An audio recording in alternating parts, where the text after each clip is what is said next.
Spoken English చాలామందికి ఉన్నటువంటి కళ ఇది కదా. సో ఇంగ్లీష్ నేర్చుకోవాలని, గలగలా మాట్లాడేయాలని, ఫ్లూయెంట్గా అయిపోవాలని చాలామందికి అనిపిస్తూ ఉంటుంది. సో ఈ క్రమంలో యూట్యూబ్ ఓపెన్ చేసి చాలా ఛానల్స్ సెట్ చేస్తూ ఉంటాము, స్క్రోల్ చేస్తూ ఉంటాము, ఏవేవో వీడియోస్ కనపడుతూ ఉంటాయి, క్లిక్ చేస్తూ ఉంటాము, నచ్చితే చూస్తాము, నచ్చకపోతే వేరే వీడియో కోసం మనం వెతుకుతూ ఉంటాము.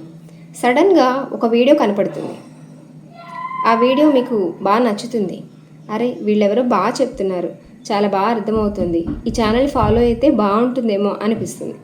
సో వెంటనే ఛానల్ లోపలికి వెళ్ళిపోయి మిగిలిన వీడియోస్ అన్నీ కూడా చూస్తూ ఉంటారు.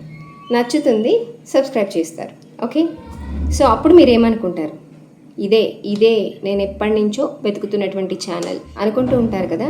ఇలాంటి సందర్భాలు మనకి లైఫ్లో చాలానే ఎదురవుతూ ఉంటాయి. దేనికోసమో ఎప్పటి నుంచో వెతుకుతూ ఉంటాము. సడన్గా దొరికినప్పుడు మనం ఎలా చెప్తాం ఇంగ్లీష్లో? దిస్ ఈజ్ వాట్ అనేటువంటి ఒక చిన్న ఫ్రేజ్ యూస్ చేసుకొని చెప్తాము. నేను వెతుకుతున్నటువంటి వీడియో ఇదే, ఎప్పటి నుంచో.